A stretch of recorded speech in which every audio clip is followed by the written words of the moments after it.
A new feature never seen before in sim racing. A plucky, independent race car that may never be seen again in racing, immortalized, and some sneaky VR updates as well that are going to change the game for virtual reality fans. Today is a very big day for Le Mans Ultimate. So that's your main headlines, but let's dive a little deeper into the information. So first of all, what about the free section of this, the update to the game? Well, I'd say the main headline is probably a brand new co-op mode. Now, this is an asynchronous co-op mode, so essentially you're racing online with your friends, but you're not. You don't have to all be racing at the same time. Think of it a little bit like if you're playing a single player race against AI, and then when you pit, you can pause it, and then essentially send your race file over to your friend so that they can continue the race from where you were. Now to me, that sounds really cool. I don't think that's ever been in a sim racing game before, at least not one that I've ever played. Asynchronous co-op mode. I mean, it's a bit strange to introduce such a kind of unique mode when you still don't have a regular championship or career mode and, you know, the game's still in early access, but, I mean, it's cool. I'm not going to dwell on that too much right now because I am actually going to try out my first co-op race with some of my Traxion colleagues a little bit later on in this video, so stay tuned for that one.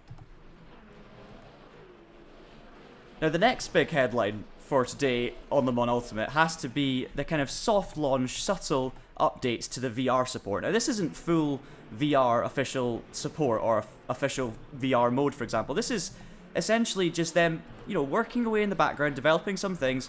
But the big thing is that now VR mode should still work with the Le Mans Ultimate HUD and Le Mans Ultimate UI, which I believe wasn't the case before. I think you could play the game in VR, but it wasn't exactly optimized or set up properly.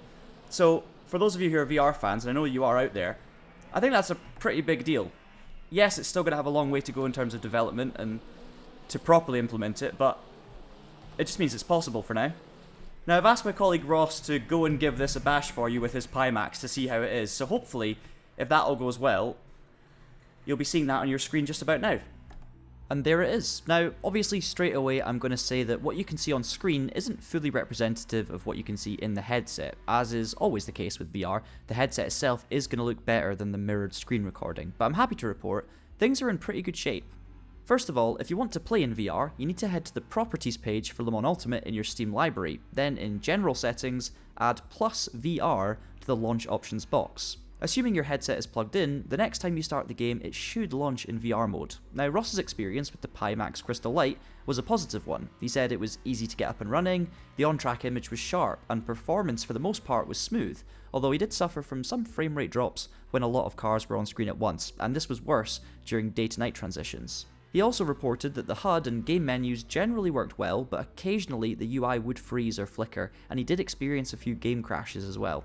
So in short, there's still optimization and improvements to be made, but it is a strong start. Now if you want to read some more details about Ross's experience and learn how to capture this game in VR, which isn't as straightforward as it is for other games, his article will now be live over on the Traxion website, so go and check it out. I'd say those two things are the most important two features of this major update, but there are of course lots of other things. You've got little UI improvements here and there, just making the whole experience a little bit easier. For example, when you're selecting what car to take part in, you can see now much clearer which car it is you're selecting. You don't have to scroll through the countless liveries and different cars to get to the one you want. You pick a car, you pick a livery, and it's also now clearer which livery it is as well, which race in real life that livery was used for. You can also select your car by which season it was taking part in, so you can select 2024 or 2023 mode. Ironically, 2024 mode, of course, still doesn't have GT3s, so it's going to give you a selection of GTEs, but that will change, I'm sure, when GT3 cars become available, which hopefully won't be too long now. There are also lots of new liveries that have been added to the game as well, some force feedback balancing, lots of other little things. I'm sure you can find the full list of updates via the Traxion website or via the Le Mans Ultimate website as well, if you want to see a full changelog, but they're essentially just plugging away at lots of different things here, which is always good. Oh, I almost forgot one other thing as well. You can now do a mid-session save from a pit stop, which I think is quite a cool feature. So you can essentially pit your car in the middle of a stint. You can also choose your pit stop settings during the pit stop when it's kind of paused, rather than trying to fumble around with buttons when you're heading into the pit lane, which is nice. So that's it for your free stuff, and we will come on to, as I say, co-op mode in just a little bit. But there's also a paid element to this, the second of 4 season DLC passes that's coming, or season DLC packs. This one's called Red, White and Blue, and we get 3 bits of content. We get Circuit of the Americas, which I'm driving around right now. I mean, there's not much to report here. It's going to be a very nice version of the circuit. It looks like it is. The curbs are all nice. I'm sure there'll be other people making videos looking deep into how the actual scan is of COTA and how it compares to other games, but I'll be honest, there are other things I want to focus on, and I'm not the biggest fan of Circuit of the Americas, so I'm not going to be much use to telling you the difference. But all I can say so far is it seems like a very good version of it, and that's kind of become inevitable with LMU. You know, we saw it with Imola, we've seen it with the original tracks. They're all good versions of the representative tracks. And the curbs and the bumps and everything feel great around here, just as you'd expect. So, as I say, not too much to report home on. However, the cars are a little bit more interesting to me on this occasion.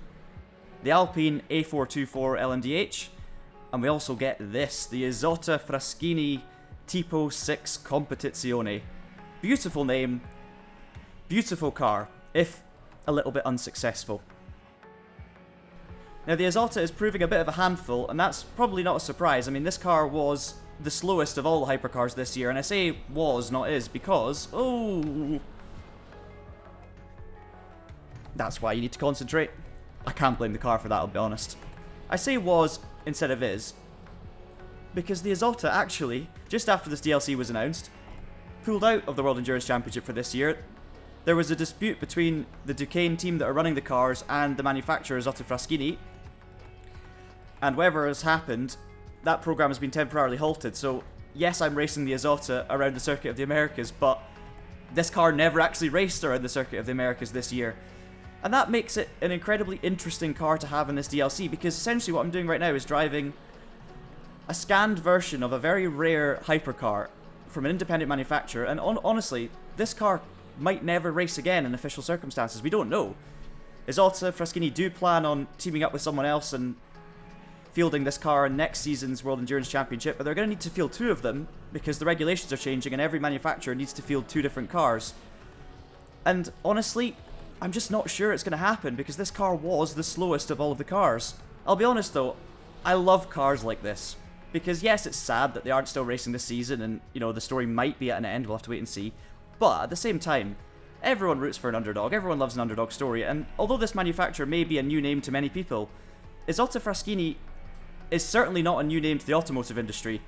They were actually founded back in 1900, so this is a 124-year-old company, which is crazy. Now, they did actually go under back in the 1940s, so it's not been running ever since 1900, but there was an attempt to bring back the Isotta Fraschini name in the automotive world in the 1990s. They did continue over the years, merging with other companies and producing engineering parts in other industries, but it wasn't until the 1990s where they tried to re-enter the car market, and unfortunately they went bust again before the new millennium, so it wasn't until 2022 when the name came back for this hypercar program. They also built a track version and a road version of the car as well, and it just looks cool. It sounds really, really good. It's got a 3-litre V6 engine, around about 600 or 700 horsepower. It's got a hybrid element as well, of course, being a hypercar. It's just cool. There's just something about an Italian car manufacturer set up by a family. It's just very, very difficult not to root for them. We're going to come back and talk about the Alpine shortly, because that's the car we're going to use for our first co-op race as Traction. But I just want to talk about the DLC itself for a second. Obviously, we've already had the Imola pack with the Lamborghini.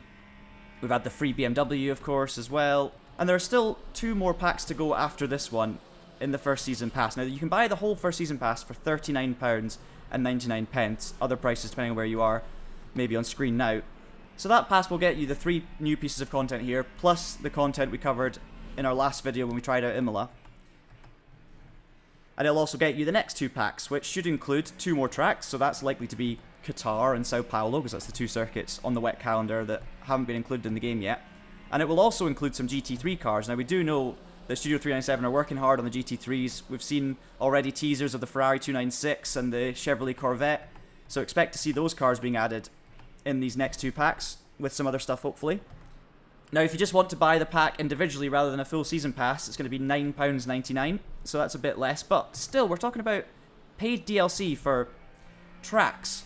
on a game that only has 7 tracks in the base version. Now that's not a huge selection, let's be honest, and considering this game is still in early access, it's a bit of an interesting decision to essentially segregate the player base now into people who have paid for DLC and people who haven't. I mean, by the end of this year, or early 2025, there's going to be 4 paid-for DLC tracks compared to the 7 base game ones. Now that's quite a big percentage of circuits that are going to be paid, so anyone who doesn't have the DLC is going to be pretty limited to what they can do in terms of online racing and stuff like that, and that's fine, that's how DLC works, but again, it's early access, so it's a bit strange. And in terms of the costs, they're not crazy. I mean, there are other sims that you all know about that will cost more for content and circuits, but they have more base game content, and they also have a base game rather than an early access game, so there's a bit of a difference there. And then, you look at Gran Turismo 7 and Forza, obviously different budgets, different sort of game altogether, but they have a huge amount of circuits, and all of those are free.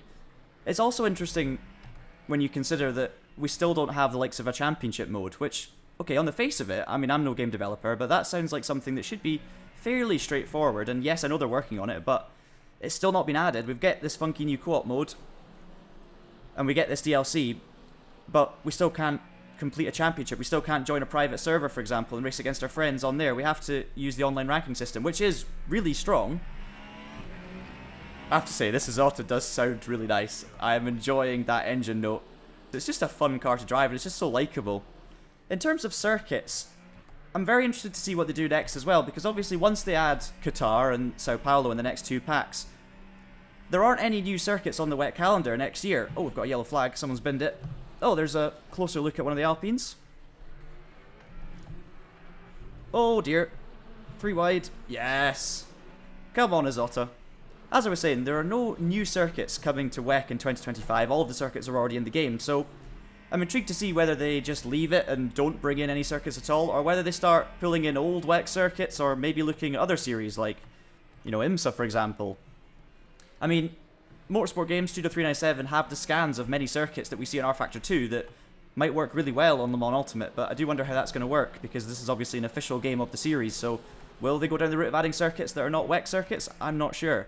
Stephen Hood did mention in the latest update video on the YouTube channel that, they could look at stuff like bringing in American content, for example. Now, does that mean we're going to see IMSA circuits, or does that mean we're going to see something like Laguna Seca, which is already in RF2? Lots of questions that hopefully are going to get answered in the coming months. Let's dive bomb the Toyota. Yes.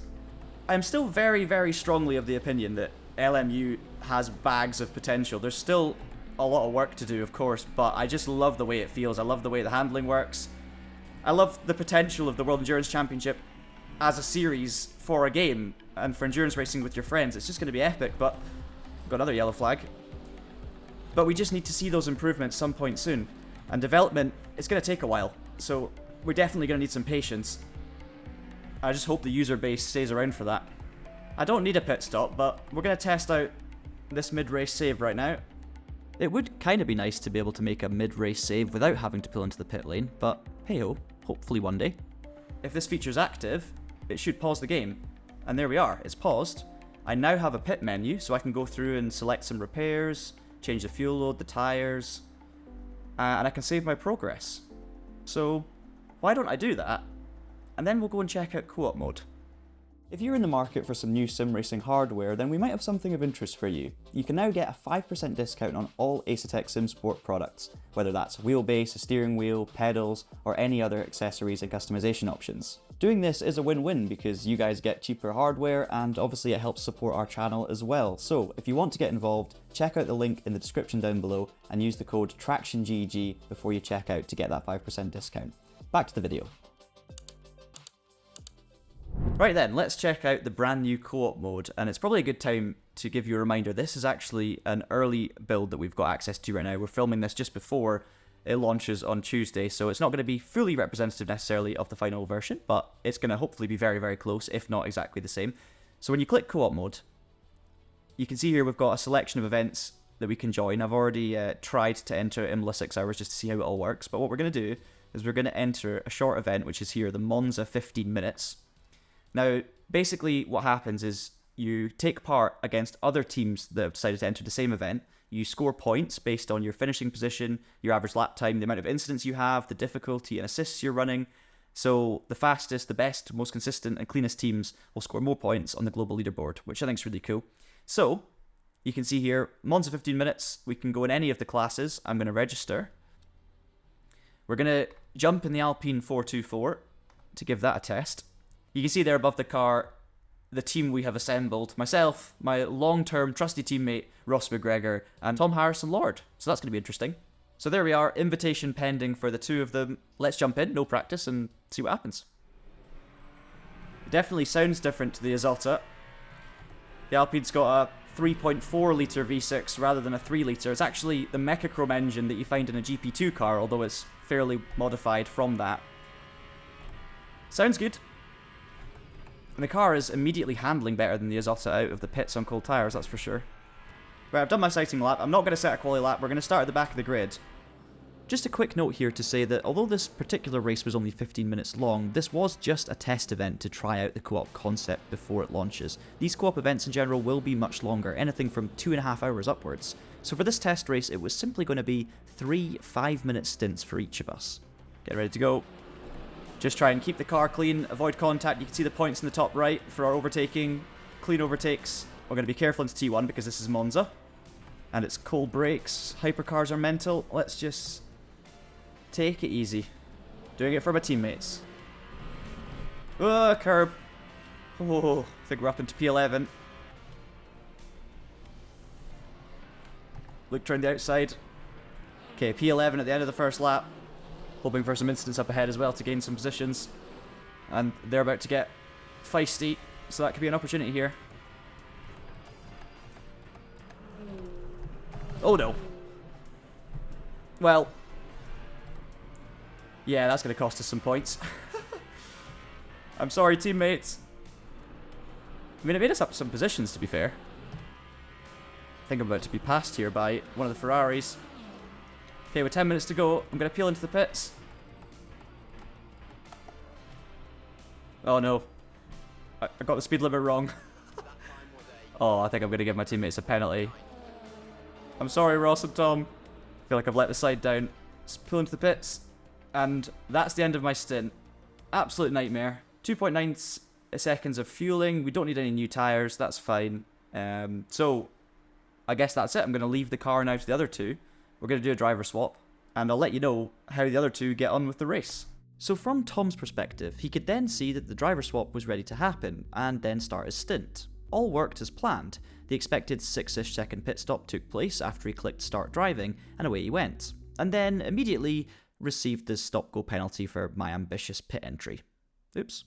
Now it's worth pointing out that as this was a 15-minute test event rather than a full-length co-op race, the AI drivers didn't pit like we did, so the race result was always going to be futile. We did test some other features however, as Tom elected to pause the race and restart his stint to see what would happen. And we discovered, well, a few issues. Firstly, the HUD indicated an estimated 25-second pit stop. Not sure if this was just a glitch or some form of penalty for restarting a stint, but given the lack of any prompts, I'm going to say the former. And then as Tom started driving again, the car was immediately refueled and released from the pits, without the 6-second fuel stop that he encountered on the first attempt. Then, things got weirder, as when Ross jumped in to take the third and final stint, the race was still happening in the background whilst he was navigating the pre-driving menu, something that definitely shouldn't have been happening. So this meant we lost another 35 seconds of what should have been paused racing. Thankfully this particular event didn't matter, but if this happened after a 1-hour stint of intense action, you would be pretty annoyed. Now of course, I'm not sure if this glitch was down to the fact that it's the early access build, or that Tom restarted his stint, or maybe just the fact that this is a beta game mode within an early access game. But whatever way you want to look at it, let's hope it's not a common occurrence. A couple of Ross hot laps later, and the race was over. We scored, well, not many points. So it looks like a pretty cool feature, but clearly still needs some work. I for one would love to see custom co-op races where you could create your own set of circumstances, pick your own track and race length, so that maybe you and your friends could practice a certain car and track combo, for example. I do also wonder about things like minimum stint lengths, or how it's going to function when the servers are really busy. All of that is yet to be determined. I do think this is the running theme here with LMU and Early Access. feels like there's flashes of magic and a brilliant core experience at the heart of it, but there's just a lot of work still to be done, a lot of improvements still to be made, things that just need to be tidied up. Yes, asynchronous co-op mode is great, but it needs to be a clean and reliable experience. Yes, the 2024 liveries are lovely, but I'd like to see some GT3 cars. VR is also great, but it's still susceptible to glitches, it can still be optimized further. And yes, mid-race saves are great in the pit stops, but why not let us save the race from the pause menu too?